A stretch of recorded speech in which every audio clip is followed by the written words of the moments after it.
La dernière fois, on avait parlé de l'album avec Sao 2S qu'on venait de sortir, je vous avais un peu raconté le contexte, et ben là, on va remettre le couvercle, mais pour mon nouveau projet, ma mixtape Crash Test, qui est disponible sur toutes les plateformes. Comment j'en suis arrivé là? Pourquoi ce projet? Comment fais-je pour être aussi talentueux et aussi productif?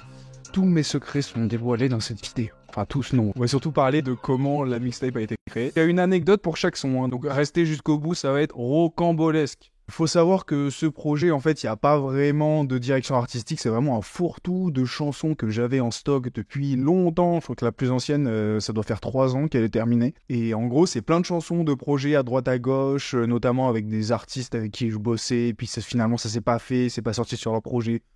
Ça arrive régulièrement dans la musique, tu fais des sons puis ça sort pas. Mais moi je me suis dit, c'était l'occasion de faire un fourre-tout, aucun sens. Bam, allez, EP il va s'appeler Crash Test, tant pis si les artistes ont rien à voir les uns des autres, au moins les sons, je me dis, ça leur donne une vie, c'est plutôt pas mal, puis dedans il y a quand même des sacrés bangers, hein. Et on va en parler tout de suite. Mais avant ça, générique!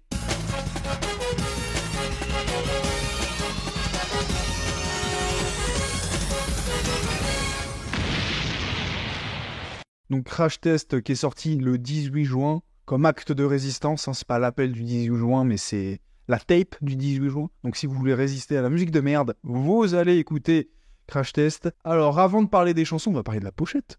Elle est pas incroyable cette pochette quand même. Et là vous vous demandez comment j'ai fait. Non, c'est pas un effet, c'est pas un filtre, c'est pas de l'IA.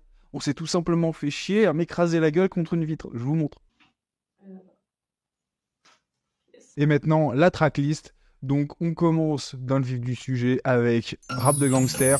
Vous avez peut-être écouté, elle est déjà sortie, elle était sortie 2 semaines avant le projet. C'était le single avec Reta. Coucou, j'ai la tête du coupable. Au fond, ils aiment bien que le coup parte. Mon gâté Reta, avec qui on avait déjà fait du son avant. Voilà, je trouvais normal qu'il ait sa place dans cette mixtape. Alors faut savoir que ce son, pour la petite histoire, petite anecdote des coulisses, devait y avoir 7 geckos sur le son. Le CUNY, c'est la muscle de la nique.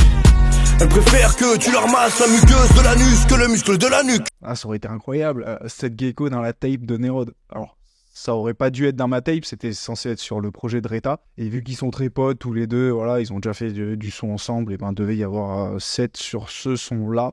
Puis, comme généralement dans la musique, beaucoup de choses n'aboutissent pas. C'est pour ça d'ailleurs qu'il n'y a qu'un seul couplet. L'autre partie devait être faite par cette gecko. Au lieu de le jeter à la poubelle, on s'est dit, ce son c'est quand même un banger, ce western crapuleux d'outre-tombe, fallait le sortir. Donc on l'a sorti en ouverture de Crash Test, suivi de la piste 2 qui s'appelle... Piste 2, oui bon j'avoue que j'ai pas été très inspiré. C'est plus une petite interlude, alors là ça n'a rien à voir, c'est une musique rétro en mode jeu vidéo. Je vais pas vous mettre des extraits à chaque fois, parce que après il y en a des petits coquins qui vont se contenter de la vidéo YouTube et qui vont pas l'écouter. Non. Ça marche pas comme ça. Vous regardez la vidéo et vous écoutez l'album. Ou vous écoutez l'album et vous regardez la vidéo. Ou vous écoutez la vidéo, vous regardez l'album.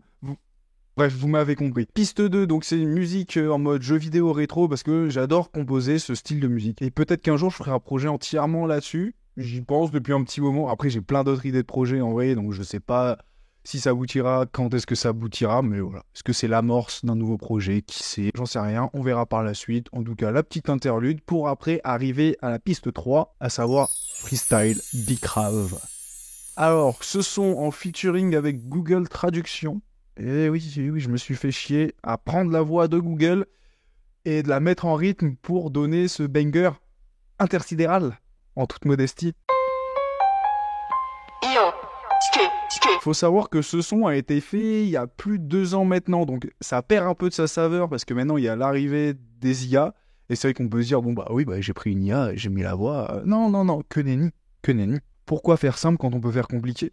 Non mais à l'époque il n'y avait pas d'IA, donc j'ai vraiment exporté la voix de Google, agencé les syllabes et tout, en vrai c'était assez long.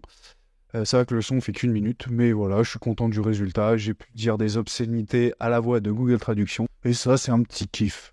Titre suivant, Mauvais Oeil, en featuring avec Le You. Alors ça peut surprendre que je fasse un style comme ça dans ma mixtape. Si vous me connaissez, c'est vrai que j'ai pas trop l'habitude de faire des sons urban, pop, skyrock. Donc Le You, pour le présenter, c'est lui, à côté de Marco Mouli. Je sais pas ce qu'il fait avec lui, peut-être qu'ils ont braqué une banque. Mais... Faut pas te faire rattraper, t'as le droit de voler, mais pas te faire rattraper. En tout cas, faut savoir que c'est le premier rappeur avec qui j'ai fait du son en tant que beatmaker. Donc pour la petite histoire, ça doit remonter à 5 ans à peu près. En gros, à l'époque, je faisais plutôt du rock, j'avais différents groupes. C'était plutôt ça mon délire musical. C'était taper sur une batterie dans des hangars un peu lugubres. J'étais très loin de faire du rap. Mais j'en avais un peu marre de tout ça. J'avais envie de renouveau. Et à ce moment-là, c'est vrai que je reçois un mail d'un gars qui me dit « Ouais, je vois que t'es musicien. Nous, on cherche à monter une équipe. On a besoin de beatmaker. » Il s'appelait pas Le You à l'époque, mais il me montre 2-3 maquettes. Il me dit « Est-ce que tu serais pas beatmaker ?» Ouais, ok, allez, je suis beatmaker, bien sûr, bien sûr.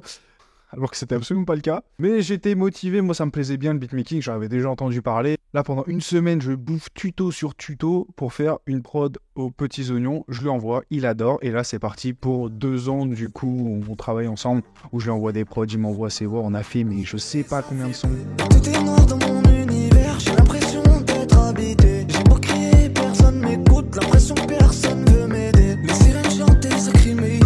Ici personne va t'aider. Les sirènes chantaient, ça crie Mayday. Oh, j'suis dans la zone, j'suis pété. Du jaune dans l'eau, du tété. C'est pas sorti pour plein de raisons, mais il y avait des bangers. Il y a même une époque où on essayait de mélanger rock et rap. Ça valait le détour. Vélo, j'comptais briller, et je recompte les billets. Y'a les condés en bas là. Et tu finis dans l'embarras, tu parleras le Ningala, si ton âme fait un coma. Tu sais maman, moi je quitte la zone. Ensuite, sans transition, changement de registre à 180 degrés. Donc là, je mange un steak haché et après il est caché. Je pense que ça vous parle même si vous l'avez pas écouté. Donc là, on est sur la même thématique que le croissant. En fait, il faut savoir que cette musique, donc avec David, fils de Momon, le grand, le goat, le génie, le dieu, le saint des saints, le sacro-saint, il nous a pondu ce banger. J'ai mangé un croissant et maintenant il est absent. Mais dans la foulée, on avait fait j'ai mangé un kiwi et maintenant il est parti. Et on s'était pas arrêté en si bon chemin. Bah non, on a fait une 3e version. Je mange un steak haché et après il est caché. Mais on s'était dit c'est un peu tiré sur la corde, hein, un chouïa. Donc on va pas le balancer.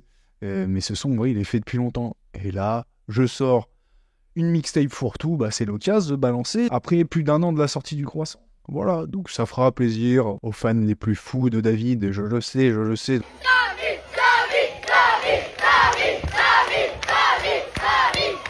D'ailleurs, la prochaine vidéo, je pense que je vais vous montrer comment j'ai composé J'ai mangé un croissant. Donc j'ai mangé un kiwi et j'ai mangé un steak qui sont les mêmes instrumentales. Oui, je sais. J'aurais pu faire un effort. Mais le running gag n'aurait pas été aussi drôle si j'avais fait des instrus différentes. Ensuite, la piste numéro 6, c'est donc Paye la prod en feat avec moi-même. Et oui, là, il n'y a pas d'invité sur ce son. C'est un petit kiff que je m'étais fait. Cette chanson, en fait, je l'ai composée exprès pour tous ces enculés de rappeurs qui veulent pas payer les instrus. Donc voilà, faut savoir qu'à cette époque, je faisais surtout de la vente d'instrumentales. C'était il y a plus de 2 ans que j'avais fait ce son, mine de rien. Donc c'était pas du tout dans le même contexte qu'aujourd'hui. Aujourd'hui, je me focus surtout sur les projets que je fais moi et je les produis. Et je fais plus trop d'instrumentales à la chaîne comme ça. La plupart de mes projets dans la musique, c'était juste, je faisais des prods, je les mettais en vente. Et les artistes les achetaient ou pas. Généralement, c'était ou pas. D'ailleurs, ils les prenaient sans payer.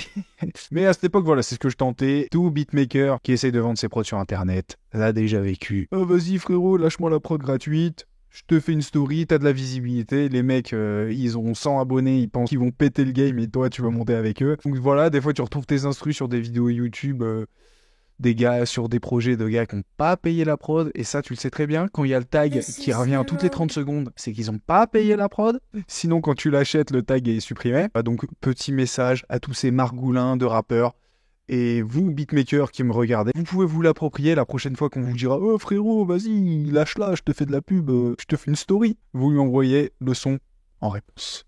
Maintenant, l'avant-dernière piste, mais pas des moindres, Petite Fleur. Ce son en featuring avec mon gars Pirlo, qui est absolument un dégueulis d'insanité et de vulgarité. Je parle du son, hein, pas de Pirlo si tu vois la vidéo. Je vais taper dans ton cul, pas frapper dans ta porte.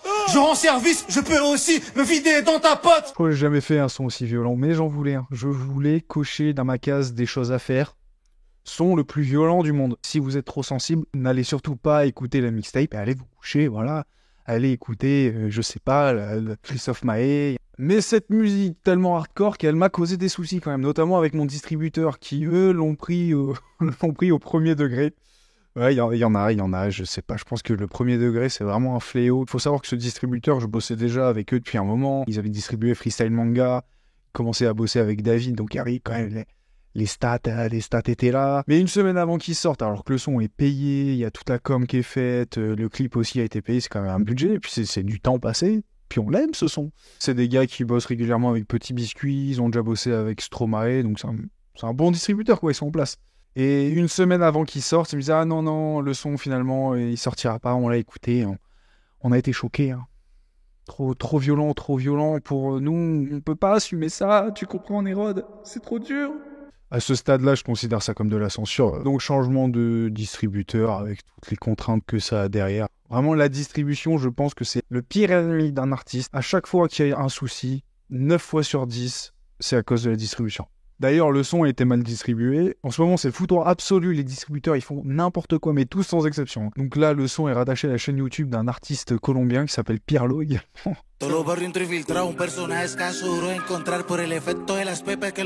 C'est assez drôle d'ailleurs, on voit les commentaires sous la vidéo, c'est que des Espagnols qui commentent, ils comprennent pas. Ou les messages qu'on peut voir, tous en espagnol, ça me fume.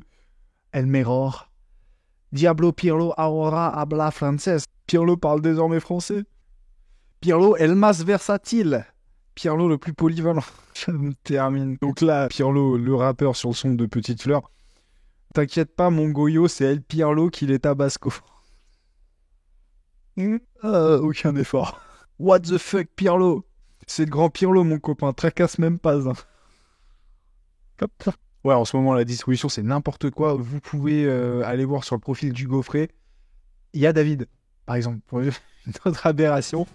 Vous tapez Hugo Frey sur Spotify, vous avez la tête de David. En gros, pour la petite histoire, quand tu distribues des sons, tu dois mettre les crédits. Et là, c'était une reprise, il avait repris le pénitencier. Liberté du pénitencier. On avait mis en crédit, du coup, Hugo Frey qui a fait la chanson de Johnny. Mais je sais pas pourquoi, ils ont décidé de le mettre en artiste principal et du coup, ça paraît sur ce profil.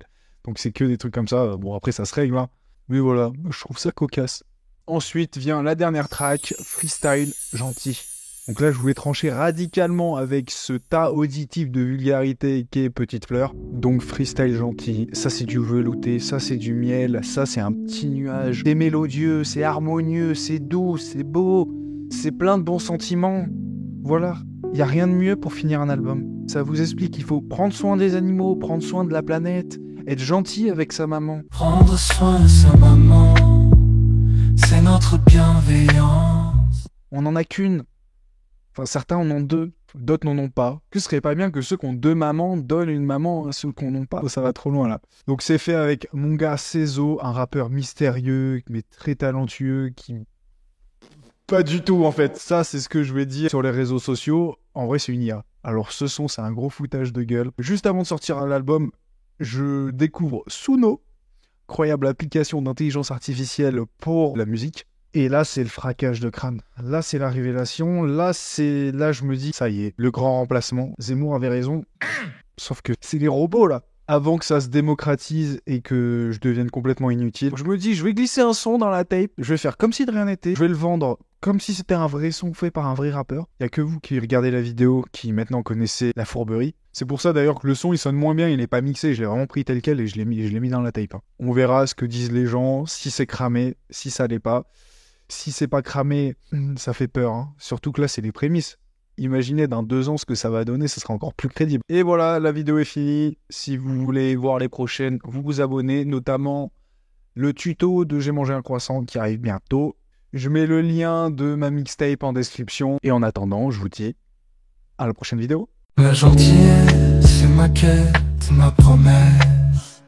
Prends soin des animaux blessés, c'est ma sagesse. Dire bonjour, souris.